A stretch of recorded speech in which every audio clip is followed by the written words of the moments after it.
સ્વામિત્રોને જય સિયારામ. આજે આપણે ધોરણ 6 ગણિત વિષયમાં સ્વાધ્યાય 10.3માં દાખલા નંબર 4 જોવાના છે. દાખલા નંબર 4, 50 મીટર લંબાઈ. લંબાઈ આપણને આપેલી છે 50 મીટર ધરાવતા લંબચોરસ બાગનું ક્ષેત્રફળ 300 એટલે કે ચોરસ મીટર છે. તો બાગની પહોળાઈ આપણે શોધવાની છે. બરાબર. તો આપણા પાસે અહીં જે શોધવાનું છે એ શું છે? બાગની પહોળાઈ. તો એના પરથી આપણે લખીશું સૌથી પહેલાં કે બાગની લંબાઈ. બાગની લંબાઈ શું આપેલી છે આપણને? 50 મીટર. અને ત્યાર પછી લંબચોરસ બાગનું ક્ષેત્રફળ. બરાબર. અથવા તો લખી લઈશું તો પણ ચાલે. લંબચોરસ બાગનું ક્ષેત્રફળ લખે તો પણ ચાલે, અથવા તો બાગનું ક્ષેત્રફળ લખે તો પણ ચાલે. આપણે પૂરા વાક્યમાં લખીશું કે લંબચોરસ બાગનું ક્ષેત્રફળ બરાબર 300 મીટર એટલે કે ચોરસ મીટર. બરાબર. હવે આપણે લંબચોરસનું ક્ષેત્રફળ જાણીએ છીએ, તો આપણે સૂત્ર લખીશું કે લંબચોરસ બાગનું ક્ષેત્રફળ બરાબર બાગની લંબાઈ ગુણ્યા બાગની પહોળાઈ. બરાબર. અથવા તો તમે લંબાઈ ગુણ્યા પહોળાઈ પણ લખી શકો છો. બાગની લંબાઈ ગુણ્યા બાગની પહોળાઈ. તો આપણા પાસે જે કિંમત છે એ આપણે લખીશું. લંબચોરસ બાગનું ક્ષેત્રફળ આપણને કેટલું આપેલું છે? 300 બરાબર ચોરસ મીટર. અને બાગની લંબાઈ કેટલી આપેલી છે આપણને? 50 મીટર ગુણ્યા બાગની પહોળાઈ આપણે શોધવાની છે. બરાબર. આ આપણે શોધવાનું છે. હવે અહીં જે એકમ આપેલ છે એ આપણે લખીશું તો પણ ચાલશે, અથવા નહીં લખીશું તો પણ ચાલશે. હવે જુઓ, અહીં તમારા પાસે ગુણાકારની નિશાની છે. બરાબર.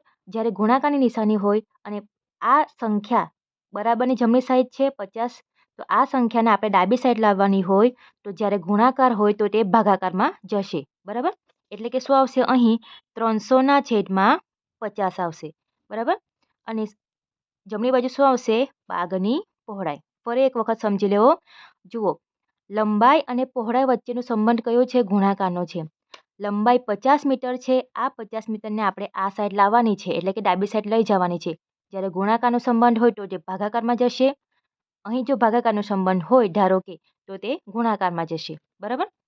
ત્યાર પછી 0 0 કટ કરીશું. 30/5 આવશે. બરાબર બાગની પહોળાઈ. હવે 5ના ઘડિયામાં 30 ક્યારે આવે છે? 5 છંગ 30. બરાબર.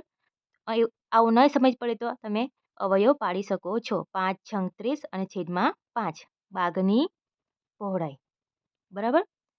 તો 5 5 કટ થશે તો શું આવશે જવાબ? 6. તો બાગની પહોળાઈ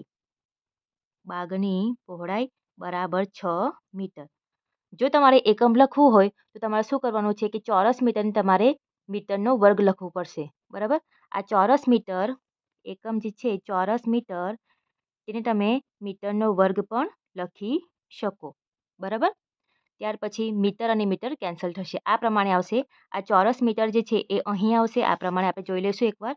300 મીટરનો વર્ગ છેદમાં 50 મીટર આવશે. બરાબર.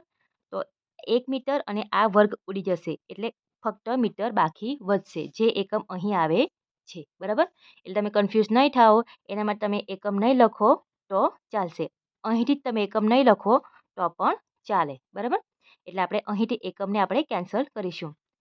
તો આ પ્રમાણે આપણે બાગની પહોળાઈ જે છે એ શોધી લીધી છે. બાગની પહોળાઈ આવે છે 6 મીટર. દાખલો સરળ છે. અહીં તમારે ઓળખવાનું છે. લંબાઈ આપણને આપેલી છે 50 મીટર. અહીં તમને આપેલું જ છે કે લંબચોરસ બાગનું ક્ષેત્રફળ બરાબર 300 ચોરસ મીટર. તો પહોળાઈ શોધવાની છે. તો સૌથી પહેલાં તમારે લંબચોરસ બાગનું ક્ષેત્રફળનું સૂત્ર લખીશું. બાગની લંબાઈ ગુણ્યા બાગની પહોળાઈ. ક્ષેત્રફળ આપણને આપેલું છે 300, લંબાઈ આપણને આપેલી છે 50 અને બાગની પહોળાઈ આપણે શોધવાનું છે.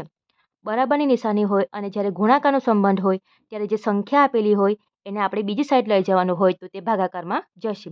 આવું જ સેમ તમારે વત્તા એટલે કે સરવાળો બાદબાકીમાં પણ થશે. જ્યારે આવશે ત્યારે આપણે કરાવીશું. ગુણાકારનો સંબંધ હોય અને બરાબરની નિશાની આ સાઈડ લાવવાની હોય તો જે સંખ્યા છે એ ભાગાકારમાં જશે. અને બાગની પહોળાઈ લખીશું. જમણી સાઈડ જે બાકી વધે એ 0 અને 0 કટ થશે. બરાબર. 30/5 બાકી વધશે. 5ના ઘડિયામાં 30 આવે છે. 5 છંગ 30 અને છેદમાં જે 5 છે એ 5. 5 5 કટ થશે. બાગની પહોળાઈ, તો બાગની પહોળાઈ શું આવશે? 6 મીટર. તો આ પ્રમાણે આપણો દાખલા નંબર 4 જે છે એ પૂર્ણ થાય છે. વિડીયો પસંદ આવ્યો હોય તો વિડીયોને જરૂરથી લાઈક કરજો, મિત્રોમાં શેર કરજો અને ચેનલને સબસ્ક્રાઈબ કરતા રહેજો. મળીએ આપણે આગળના વિડીયોમાં. સૌને જય સિયારામ.